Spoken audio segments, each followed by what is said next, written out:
Hello, everybody. Welcome to the Buckeye Weekly Podcast. I'm Tony Gerdeman here, as always, with Tom or Tom. How's it going? Tony, we get to talk transfer portal on this show. The YouTube algorithm just caught fire. It's going to be amazing. Ohio State transfer portal, Ohio State transfer portal, Ohio State transfer portal news, Ohio State transfer portal news and rumors, Tony. Let's get started talking about all of those things. So this is a listener question that came in from at Chris Jimenez. It's like Chris J. Jimenez. Too many J's in there. Chris J. Jimenez. If you and Tom had to pick one player each that has the most risk of being replaced by a transfer portal player, who would it be? And I'm going to assume we're talking Ohio State here. If you and Tom had to pick one Buckeye each that has the most risk of being replaced by an incoming transfer portal player, who would that be? And you and I were talking before the show that this is as you said, Tom. I'm gonna steal your words. A more nuanced conversation. Nuance. And amuse bouche, if you will. But it is true because when you look at who they added and who they lost, I think this question is like, what returning starter is going to lose his job? And I don't. There isn't one. Is how I would view this now. Our other existing players going to have their minutes impacted by this? Sure, just as they did last year when they weren't starting then either. But we can go through it and talk about the various positions where you've added people and minutes will be diminished or impacted. But I look at a guy like James Smith coming in playing the same position as Edric Houston. Edric Houston was a co-starter last year with Taiwan Malone. That's a guy that's still going to play the same 30, 35 snaps, 40 snaps, and those guys will just coexist. I think there's a lot of coexisting here, like a defensive tackle with James Smith and Edric Houston, and then incoming John Walker and Will Smith. It's a coexistence rather than I'm taking over your spot. Right. This is not guys who are. I don't think there's anyone on the team that I look at and go, that guy's going to play significantly fewer snaps than he did last year. With any of these guys coming in, you got someone like Edric Houston, as you said, where you're going to be doing a little bit of a timeshare. Now, last year, could Edric Houston have played more snaps if Taiwan Malone wasn't there? Sure, but they want to split those snaps up. This is something where they don't want Edric Houston playing 60 snaps a game. They want him to stay fresh. They want to have these guys rotated through. And this just sort of allows them to do that. I think you could make that argument for, a lot of people, the tight end position. They lost Max Clare. They lost Will Kazmarek.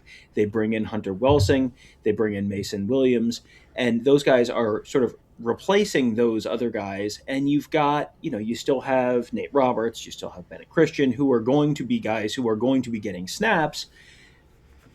Are those people that you're thinking would qualify here? Because if they hadn't brought those guys in through the portal, that it would have been Bennett Christian and Nate Roberts getting starter snaps. Does that count? Maybe it really depends on what you meant by the question. But I don't know that looking around the field, I feel like a lot of the guys they've brought in are replacing someone. They're replacing people who have left. Mm-hmm. It's not taking away snaps from guys who had those snaps last year, and now those snap numbers are going to go down. The tight ends, they're going to see probably. I mean, we'll see how much 13 and 14 they use and all that this year. But yeah, I think you're going to see. Those guys are going to be in the same spot in the pecking order that they were last year, or maybe higher. It's just they're not going to take two huge steps forward and be playing the full starter minutes. So the answer to your question is, well, it depends on how you meant that. Yeah. Well, and you're looking in just like, say, Dominic Kelly and Cam Calhoun.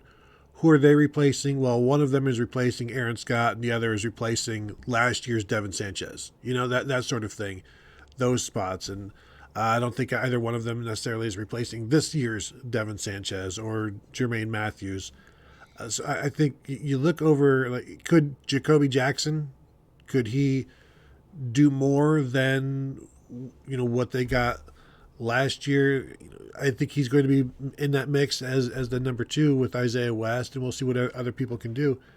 But like I don't see Jacoby Jackson starting over Bo Jackson. I see Tom, as you know, I think they could be a dynamite 1-2 pair. I know people are calling them. I'm not sure if you've heard this. People are calling them. A lot of people are calling them Jabobi, and that's an interesting tandem name. If I'm looking for somebody that could overtake somebody, I do wonder about Kyle Parker and Brandon Ennis. But like Brandon Ennis is such a part of the locker room, and he's a returning starter. Again, I don't know that Brandon Ennis is going to start every game. He doesn't anyway because of the whole 12 personnel stuff. But maybe he plays less, but I still think he's going to be a viable part of this offense and still catching 30 passes or whatever. So I go up and down this line, and I don't see any starters that could be replaced. But Christian Allegro at linebacker, he's going to impact the playing time of, say, like a Riley Pettyjohn or a TJ Alford. But I think those guys are still going to play. Right. They're still going to play the same rotation that they were. And I think Riley Pettyjohn is going to be, you've got 26, linebacker from Texas, Peyton Pierce. There we go. I got there eventually. You got Peyton Pierce. You've got Christian Allegro. And, then you've got Riley Pettyjohn. You got TJ Alford. Those guys are going to play in a rotation in the way that, in a way that they probably would have otherwise. There's some kind of questions that we have here that are still sort of a little bit unanswered, and we're going to have to sort of get the answers to them over the course of the spring. Quay Russaw. Does Quay Russaw go in the linebacker room? And if so, then he and Allegro and Peyton Pierce, if those are the 3 linebackers, then Riley Pettyjohn's probably, he's not losing his job. He's just maybe getting a little bit of a delayed start to his career, or a delayed start to the next step in his career. That's one possibility. The wide receiver thing is very similar to that in my mind, where could Kyle Parker end up ahead of Brandon Ennis? Could Kyle Parker end up playing outside? Sure, could. I mean, and how quickly is Chris Henry going to be ready to contribute in some way? How quickly is Jerquaden Guilford going to be ready to contribute in some way? I think the guys that they brought in, I sort of look at as, not exactly direct positional replacements for Quincy Porter and Mylan Graham, but I think they're guys who sort of, in terms of the depth chart and some of the different potential alignments of those different wide receivers in the different roles, I think guys who maybe could more or less slot in for those guys and keep people in sort of the same pecking order they would have been otherwise. So I don't, I think the Ennis answer is an interesting one. I think the linebacker position is a place you can certainly keep an eye on. But I think the answer to a lot of this is just, well, let's see where guys are during the spring, and let's see where guys are coming out of the spring. And then we'll, is Parker purely a slot receiver, or is Parker going to be moving inside and outside? And my guess is that he'll be moving around quite a bit. And is Quay Russaw going to purely be the Arvell Reese role in the penny, or is he going to be like a real edge rusher? Is he going to be taking snaps as among the defensive ends? We'll see. That's all still TBD.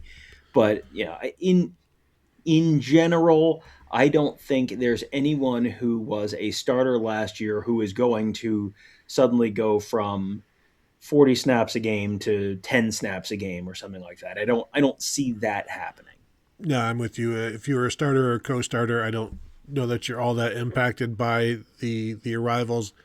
And if you're a guy with a ton of promise, again, you will control how much playing time you get. Nobody has been like, well, you have no shot now because this guy came in, so you're done. It's like that's not how it's going to work. Everybody's going to have an opportunity to prove themselves in spring and fall camp and all of that. And as they say, the cream will rise to the top. The best players will get to play, despite some popular thoughts to the contrary. So there you go. Some thoughts. We don't see anybody losing their job to an incoming guy. Any starters, that is. So there you go. If you're watching on YouTube, hit that thumbs up. We'd appreciate that. Subscribe to the channel if you've not yet done so. You can continue to find us at BuckeyeHuddle.com. Sign up, subscribe there. Say hello to us there on the Buckeye Huddle message board presented by Jeffrey Weiss Columbus. We'd love to see you. Talk to you there. Thank you all for tuning in, and we will talk to you all later.